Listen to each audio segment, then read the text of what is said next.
존경하고 사랑하는 우리 구독자 여러분 반갑습니다. 여러분의 천만 라디오 천혜자입니다. 이제 또 새벽이 다가왔네요. 벌써 하루가 금방 지나가는 것 같아요. 3월 6일 벌써 월요일인데 오늘은 여러분들에게 좀 기쁨과 즐거움이 가득했으면 좋겠습니다.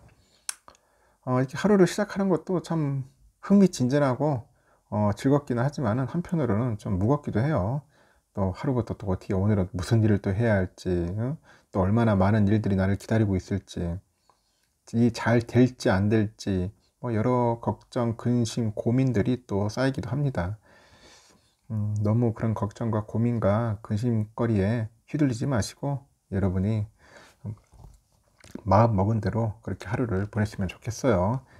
제가 좀 말을 많이 하는 편이잖아요, 방송에서는. 근데 평상시 말은 많이 하진 않아요. 저는 많이 하지 않는데 요즘 따라 저도 점점 지쳐가는 것 같아. 천회장도 많이 지쳐가다 보니까 요즘 힘드네 보니까. 힘든다고 해서 뭐 여러분들에게 무슨 뭐 어떻게 보면은 뭐 신세 타령하는 게 아니라 몸이 돼. 힘듭니다. 여러 가지 일을 하려다 보니까 되긴 되더라도 기운 내야죠. 잘 먹고 정신 바짝 차리고 해야 할 것 같습니다. 이런 말이 있더라고. 말을 적게 해야지만이 뭐 소통 능력이 뛰어나다고 하는데 과연 그런 건가요? 적게 하는 사람들이 소통 능력이 뛰어난 건가? 하여튼 그런 이야기들이 있더라고. 우리가 보통 술을 마신다거나 맛난 음식을 먹거나 아니면 재미난 영화를 볼 때 이 뇌가 있잖아요. 이 뇌는 상당한 쾌감을 느껴요. 쾌감을 느낀다. 술 먹거나 맛있는 음식을 먹거나 재미난 영화를 볼 때는 뇌는 상당한 쾌감을 느끼는데, 하지만 그 뇌가 그보다 더 크게 쾌감을 느낄 때가 있다고 합니다. 그것은 바로 뭐냐, 자기 자신에 대해서 이야기를 할 때입니다. 자기 자신에 대해서 이야기를 하면은 자기 뇌는 더 쾌감을 느끼더라. 그 하버드 대학교에 뇌과학자가 있어요. 그 다이애나 타미르, 그리고 제이슨 미첼이라는 그런 교수가 있는데, 그 연구에 따르니까 그 자기 얘기를 한 거, 자기 이야기를 하는 것은 우리가 보통 그 섹스를 하는 것보다도 더 큰 쾌감을 준다, 뭐 그런 이야기를 했습니다. 하여튼 자기 이야기를 하는 게 그만큼 더 쾌감이 같다는 거예요. 더 높다는 거죠. 저도 깜짝 놀랐습니다. 정말 그런가 하는 생각이 들 정도로 큰 쾌감을 준다는 거죠. 이 사람들과 대화하는 자리에서 이 자기 자신에 대해서 이야기하는 사람의 그런 말투하고 표정과 억양을 한번 살펴보십시오. 매우 활기차고 흥분해 있다는 것을 금방 알아차릴 수가 있을 거예요. 그래서 대화에 그 능숙한 사람들은 이 사실을 잘 알고 있어요. 그래서 대화를 나눌 때는 자신이 말하기보다는 상대가 더 많이 말하도록 이렇게 배려를 해주는 겁니다. 그리고 그 다른 사람에 대한 이야기보다는 상대방 자신에 대해서 이야기하도록 더 많이 이제 신경을 쓰는 거예요. 한번 실천해 보시기 바랍니다. 결국은 소통을 잘한다는 것은 뭐냐, 내가 말을 잘하는 것이 아니라 상대가 말을 잘하도록 이끌어주는 것이다. 아주 중요합니다. 상대가 말을 잘할 수 있도록 한번 이끌어 주라는 겁니다. 상대로 하여금 그 자신에 대해서 이야기하도록 잘 이끌어 주고요, 그 상대의 말에 맞장구도 쳐주고 흥을 돋우는 것도 하여튼 좋은 겁니다. 그렇게 하다 보면 관계는 훨씬 더 돈독해질 수 있지 않느냐. 친구 관계, 뭐 연인 관계, 뭐 지인들과의 관계, 하여튼 그런 관계는 점점 더 돈독해질 거다. 안 그런가요? 저는 그렇게 생각하는데 한번 여러분들 실천했으면 좋겠고요. 또 삼성의 이야기를 한번 또 시작해 보도록 할게요. 삼성전자 이야기 아주 막 징글징글 하도록 할 테니까 하여튼 여러분들 귀가 따갑도록 들어주시면 됩니다.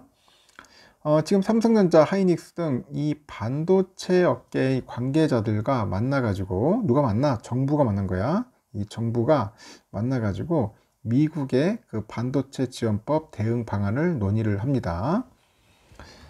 산업통상자원부에 보니까 다르니까 안덕근 통상교섭본부장이죠. 본부장. 오는 7일날 삼성전자랑 하이닉스 등 그 주요 반도체 기업 관계자들을 만날 거예요. 관계자들을 만나가지고 이번 만남을 통해서 정부는 미국 반도체 지원법 관련 업계의 의견을 듣습니다. 의견을 듣고 대응책을 마련한다는 그런 방침을 가지고 있어요. 미국 정부는 지난달 28일 날 그 반도체 지원법상 그 반도체 생산 지원금 신청 가이드라인을 발표를 합니다. 경제하고 국가안보, 그 사업 상업성, 그 재무 건전성, 기술 준비성, 인력 개발, 사회 공헌 등 6가지 심사 기준을 내걸었어요. 6가지 심사 기준을 내렸다. 그래서 업계에서도 그런 얘기를 합니다. 그 재무 건전성을 입증할 수 있는 그런 수익성 지표, 이 수익성 지표가 있는데, 이런 수익성 지표랑 그 예상 현금 흐름 전망치를 그런 제시하라는 그런 요구가 과하다는 우려가 나옵니다. 그러다 보니까 생산 관련 그런 중요 기술과 경영 정보가 노출될 수 있다는 거죠. 이러다 보니까 그 반도체 수출 규제를 둘러싼 미중 간의 갈등이 고조되고 있어요. 미중 간의 갈등이 고조되고 있는데, 이 반도체 업계의 우려도 이제 커지고 있는 거지. 그러다 보니까 미국 정부는 조만간 그 보조금 수령 기업의 10년간 중국 내 반도체 설비 투자를 그 제한하는 그 안전장치가 있습니다. 가드레일 그 조항 관련 세부 내용도 이제 발표할 예정이라고 해요. 산업부는 지난 1일 반도체 지원법 가드레일 조항에 대해서 우리 기업의 입장이 충분히 반영될 수 있도록 미 관계 당국과 협의하겠다고 이렇게 전하는 것 같습니다. 하여튼 뭐 그렇게 썩 좋지 않는 그런 사건들이 다가오는데 정부하고 잘 할 거야. 하여튼 통상교섭본부장 이름도 참 기네. 하여튼 통상교섭본부장이 뭔가 주도 나서가지고 잘 해야 할 것 같아요. 야, 2천억 이상 받은 반도체업이 보조금을 신청할 경우에는 제출한 예상보다도 초과 이익을 다 반납한다. 결국 뭐냐면은 이 보조금의 최대 75% 정도 이거 반납하는 거죠. 결국은 25% 정도만 이제 지원하겠다. 뭐 그런 것 같아. 25%. 돈 많이 벌어도 반납을 하라는 거죠. 응? 하여튼 미국 애들이 공짜는 없다. 이제 그런 것들을 우리가 잘 알고 있을 것 같아요. 공짜는 없다. 요즘 보니까 중국 제조사의 잇따른 폴더블폰 그 시장 참전, 이 참전 선언과 애플의 그 폴더블 시장 진입이 유력해지다 보니까 고급 중소형 유기발광 다이오드 시장의 그 절대 강자인 삼성 디스플레이가 수혜자가 될 것이다. 그런 이야기겠습니다. 삼성 디스플레이가 수혜자가 될 것이다. 업계에 따르니까 그 폐막했어요. 이제 2일날 폐막한 세계 최대 모바일 전시회, 그 모바일 월드 콩그레스죠. MWC 2023 폐막을 했는데, 요번에 보니까 중국 제조사들이 다양한 폴더블폰 신제품을 선보이더라고. 이 폴더블 대전을 이제 참전을 선언을 했는데, 화웨이하고 뭐 오포 등은 전시 기간 동안에 뭐 메이트 XS2하고 파인드 N2, 파인드 N2 플립 오포, 아너 매직, 하여튼 이런 다양한 폴더블 폰들을 이제 신제품들을 출시를 했어요. 출시한 게 아니라 공개를 한 거지, 폴더블 폰.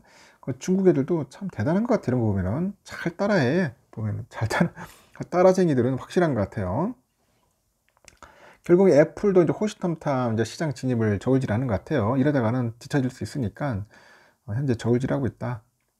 애플이 보니까 아직까지는 폴더블폰 제품을 시장에 내놓지는 않고 있죠. 지난달 14일 보니까 그 스마트폰과 그 태블릿의 접는 기능에 관련된 특허를 이제 취득을 해요. 그래서 시장 진입에 대한 기대감을 높였는데, 이 IT 업계 분석 전문가 있어. 그 과밍 GTF 인터내셔널 증권의 애널이 애플이 폴더블 폰에 앞서서 2024년에 폴더블 아이패드를 출시할 거라고 이제 전망을 하는 거죠. 이와 관련해서 최원준 그 삼성전자 그 MX 합부 개발 실장이 그래요. MWC 2024 현장 간담회에서 중국의 경쟁사들이 폴더블폰 대열에 합류함으로써 이제 시장이 커진다고 하는데, 그럴수록 삼성의 그 폴드나 플립이 제공할 수 있는 독자적인 경험, 이 독자적인 경험이 차별화될 것이다. 그런 이야기를 합니다. 그래서 애플도 뭐 진출한다면은 폴더블폰의 그 가치에 대해서 인정하게 되는 것이다. 환영 입장을 이제 밝히는 거죠. 글로벌 그 테크업계 폴더블폰 대전이 예고되다 보니 이제 삼성 디스플레이 이제 수혜가 이제 기대가 되는 거예요. 기대가 되고, 그 삼성 디스플레이는 경쟁사들보다 10년 가량 빠르게 이제 중소형 올레드 생산을 시작을 해가지고 현재 고급과 중소형 올레드 시장에서 독주 체제를 이제 구축하고 있어요. 삼성 디스플레이는 지난해 그 삼성의 폴더블폰 패널을 공급을 해가지고 동시에 애플 아이폰 프로맥스용 그 저온 다결정 산화물 이 올레드 패널을 LG 디스플레이와 함께 공급을 해가지고 역대 최대 실적 기록을 세우기도 했습니다. 삼성 디스플레이는 폴더블 올레드 시장에서 90%에 가까운 점유율을 기록 중이더라고요. 또 그 폴더블폰 부품 원가 중에 디스플레이 부분의 비중이 42%로 높아요. 가장 높은 점도 삼성 디스플레이 호재다. 이 갤럭시 Z 폴드 3 256기가짜리 제품 기준 보니까 디스플레이 원가가 259달러야. 와, 그만큼 디스플레이가 상당히 비싸다는 거네요. 이어서 애플리케이션 프로세서 AP가 85달러, 그 메탈 케이스가 51달러 등 하여튼 높은 부품 원가 비중을 차지하는 것 같습니다. 디스플레이 업계 관계자도 중국의 뭐 BOE나 CSOT 등 그 폴더블 올레드를 생산에 돌입을 했는데 업계에서는 아직까지 기술력이 부족하고 이 수율이 안정화되지 않아 가지고 폴더블폰 업계의 삼성 디스플레이 의존도가 당분간은 절대적일 것이다, 그렇게 언급을 하는 것 같습니다. 한편 그 침체기에 빠진 스마트폰 시장과 달리 폴더블폰 시장은 성장세를 보일 것 같은데 시장 조사업체 카운트포인트 리서치 보니까 지난해 전 세계 폴더블폰 출하량이 전년 대비했을 때 한 63.7% 늘어나서 1490만 대를 기록할 거라고 그렇게 이야기들을 하고 있어요. 특히 지난해 1사에서 3, 4분기 정도 보니까 그 누적 출하량이 전년 대비 한 90% 증가한 950만 대 달하는 것 같고요. 올해도 전망이 밝아요. 좋습니다. 지난해 52% 정도 증가한 2270만 대 정도 폴더블폰 판매가 예상된다. 지난해보다도 한 52% 증가할 것 같아요. 앞으로 이 스마트폰에 들어가는 폴더블 들어가는 올레드가 이게 장난이 아니었네. 보니까 이게 진짜 알짜배기네. 응? 삼성 디스플레이 참 대단한 기업입니다. 볼 때마다 아주 매력 덩어리야. 아주 상당히 끌리는 기업이다. 그렇게 보시면 되고요. 삼성전자가 또 보니까 그 종합반도체 기업 그 라이벌인 인텔을 꺾고 전 세계 반도체 매출의 1위를 1년 만에 탈환을 했어요. 1년 만에 탈환을 했는데 여기 뭐 경기 침체랑 고물가 여파 때문에 반도체 업황 부진이 좀 이어지다 보니까 실적이 뭔가 큰 폭으로 역상장했죠. 집계 대상에서 제외한 그 대만의 파운드리 기업이죠. TSMC. 이 성장세가 이어지다 보니 진짜 1위를 차지했다. 뭐 그런 얘기입니다. 시장 조사기관에 따르면은 연간 전 세계 반도체 산업 매출은 5,957억 달러 정도 되는 것 같습니다. 대략 21년 대비했을 때 0.49% 증가하는데 그쳤는데 이제 하반기로 진입할수록 그 반도체 업황 둔화세는 두드러져요. 지난해 4, 4분기 반도체 매출은 1324억 달러네요. 전년 동기 대비보다 한 82% 수준에 머물렀습니다. 좀 줄어들었어요. 지난해 글로벌 탑10 반도체 기업의 그 매출을 보니까 3,347억 6천만 달러인데 전체 절반이 넘는 56.1%를 차지했고, 다만 매출은 전년 대비 한 1.3% 감소해가지고 역성장을 했습니다. 삼성은 670억 5,500만 달러의 매출을 올리면서 1위를 기록을 했는데 21년 1위에 올랐던 인텔이 PC 시장 둔화 직격탄을 맞았고 지난해 그 608억 1000만 달러의 매출을 기록을 했고요. 1년 만에 선두 자리 내줬고 인텔이 그 매출 감소 폭은 삼성전자의 2배 수준이네요. 보니까 하이닉스는 341억 달러 매출로 4위에 이름을 올렸고 21년 367억 달러 정도 됐는데 매출이 한 7.3% 감소를 했네요. 종전 3위에서 한 단계 밀렸네요. 3위는 매출이 전년 대비 25% 정도 증가한 퀄컴이 됐습니다. 퀄컴 367억 2,200만 달러. 5위는 1년 새 매출이 28%나 증가한 브로드컴이 차지했다. 야, 브로드컴도 많이 올랐네요. 269억 5,600만 달러. 이렇게 삼성과 인텔, 하이닉스의 매출이 큰 폭으로 감소한 것은 메모리 반도체 업황 침체 때문인데 삼성, 하이닉스는 메모리 사업이 주력입니다. 인텔은 세계 그 최대 CPU 업체인데 이 메모리 기업인 미국의 마이크론도 매출이 한 290억 1,900만 달러에서 268억 8,700만 달러 7.4% 감소를 합니다. 지난해 4, 4분기 메모리 매출은 241억 달러로 전분기보다 한 52% 정도 이제 감소를 했죠. 7위에서 10위를 보니까 AMD가 237억 7,700만 달러, 엔비디아 210억 4,900만 달러, 텍사스 인스트루먼트 188억 9,700만 달러, 미디어텍이 185억 2,400만 달러 정도 되는 것 같아요. 이번 조사에서 제외된 그 파운드리 분야까지 포함하니까 대만 TSMC가 매출 1등인데 TSMC 지난해 매출이 전년 대비 42% 증가해서 746억 3,200만 달러고, 하여튼 D램 등 메모리 반도체 기업들의 경기 침체로 그 수요 악화에 직격탄을 맞은 것과 달리 TSMC는 파운드리만 집중해서 홀로 성장세를 보인 것 같습니다. 그래서 미국의 고강도 그 대중국 규제라는 대형 악재를 만난 우리 한국 기업들이 이러지도 저러지도 못하면서 뭔가 실적 불확실성이 더 커지는 모습인 것 같아요. 중국 내 생산 차질이 불가피해진 삼성과 하이닉스가 미국의 첨단 기술 유출 그 우려까지 높아진 상황인데, 정부가 이제 미국 측을 어떤 논리로 설득할 수 있느냐가 이제 관건이다. 이제 그런 이야기들이 있습니다. 설득을 잘해야겠지. 설득 잘못하면 바보 되는 거야. 그냥 호구 되는 거죠. 일단 삼성과 하이닉스가 이제 반도체 제조 패권 확보를 이제 선언을 했는데, 저 패권 확보에서 선언을 이제 한 게 아니고, 선언한 그 미국에 대응하기 위해서 이제 초격차 기술 확보에 열을 올리는 겁니다. 하여튼 삼성과 하이닉스가 이제 미국과 이제 뭔가 한바탕 싸워야 할 것 같아요. 지금 보니까. 삼성은 그 기술 경쟁의 그 최전선인 최첨단 그 패키징 관련 신기술 4종을 이제 공개를 합니다. 공개하고 R&D 그 전용 공장 라인을 확충할 것 같아요. 여기 또 하이닉스가 최신형 D램의 글로벌 인증에 주력을 하고 있는 것 같습니다. 또 이거 미국과 중국 사이에서 실익을 챙기려면은 압도적인 기술력이 필요해요. 그리고 제품의 경쟁력을 확보해야겠죠. 그렇지 않으면은 미국한테도 발리고 중국한테도 발리는 겁니다. 그대로 치는 거야. 그래서 이제 반도체 업계에 보면은 그 삼성전자는 26년까지 최첨단 패키징 그 신기술 4종을 공개할 계획이랍니다. 4종, 4가지 종류. 패키징은 그 웨이퍼 상태의 반도체를 가공을 해요. 그 전자기기에 연결할 수 있는 상태로 만드는 공정을 의미하는데, 최첨단 패키징으로 분류되려면은 2종 칩을 효율적으로 배치를 해서 최적의 성능을 낼 수 있어야 합니다. 이 반도체를 작게 만들어서 성능을 높이는 데 한계가 오면서 이 최첨단 패키징의 중요성이 이제 부각이 되는 것 같아요.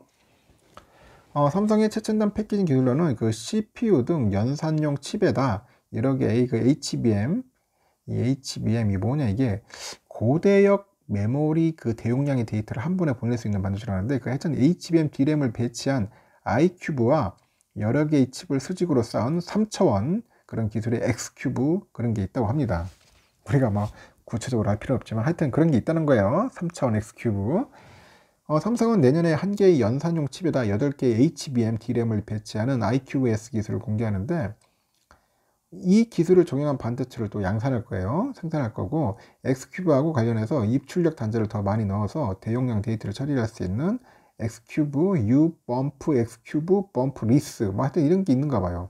이런 제품들을 26년까지 선보일 거다. 그 삼성이 그 차세대 반도체 개발의 전진 기지 역할하는 반도체 연구소에 그 전용 공장 건설에도 투자할 계획으로 하는데, 이 반도체 연구소에는 그 D램, 낸드 플래시, 그 로직, 공정 개발 등을 담당하는 조직이 있어요. 지금까지 연구소 전용 라인이 부족을 해서 일부 부서는 일반 공장에 그런 생산용 라인을 활용하는데, 이 때문에 그 R&D 일정 등의 차질이 발생한다는 그런 지적도 있더라고요. 그래서 삼성은 이번에 10조 원 이상을 투자한다고, 10조 원. 그래서 R&D 라인을 확충할 것 같아요. 지난 1월 열린 컨퍼런스 콜에서 반도체 전용 R&D 팹하고 차세대 공정 개발 시설 확충 등을 이제 포함한 R&D 인프라 투자가 지속될 거다, 그렇게 언급을 했는데, 이재명 정도 지난해 8월인가 그럴 거예요. 그 복권 이후에 첫 방문지로 경기 용인이죠. 용인의 기흥 캠퍼스에서 열린 그 차세대 반도체 R&D 단지 기공식에 참석을 합니다. 그래서 20조 원 투자 방침을 공개할 정도로 기술력 강화에 관심이 커요. 하이닉스도 역시 주력 제품인 D램 성능 향상에 주력을 하는 것 같아요. 그 4세대죠. 얘들도 4세대 HBM, D램은 HBM3인 것 같아. HBM3를 세계 최초로 양산해가지고 엔비디아 등에 납품한 게 대표적인 사례다, 그런 것 같습니다. 생산형 그 인공지능 AI 기술 확산 때문에 현재 우리가 GPU를 활용하는 서버가 늘어날수록 HBM3 매출도 증가하지 않겠냐, 그렇게 보고 있고, 최근에는 최신 서버 D램 인증에도 공을 들이는 것 같습니다. 서버의 그 제작업체들이 CPU하고 정합성을 갖춘 D램을 주문하는데, 그래서 하이닉스 같은 D램 개발 및 생산 업체들이 인텔, AMD, 하여튼 이런 그 서버용 CPU 업체들로부터 인증을 받는 게 중요한 겁니다. 하이닉스 다음 달 서버용 CPU 1위 업체인 인텔하고 10나노급 5세대 DDR5 DRAM 호환성 검증을 시작할 것 같아요. 그래서 TSMC 파운드리 공장이 이제 대만의 방패 역할을 하는 것처럼 한국 반도체 기업도 이 기술력을 통해서 세계에 존재감을 각인시킬 필요성이 있다는 겁니다. 하여튼 잘 됐으면 좋겠습니다. 뭐 삼성도 잘 되고 하이닉스도 잘 돼가지고 좋은 결과 얻었으면 좋겠습니다. 일단 여기까지 하겠습니다. 여러분 수고하셨고 오늘 하루도 기쁜 일들이 가득했으면 좋겠습니다. 감사합니다.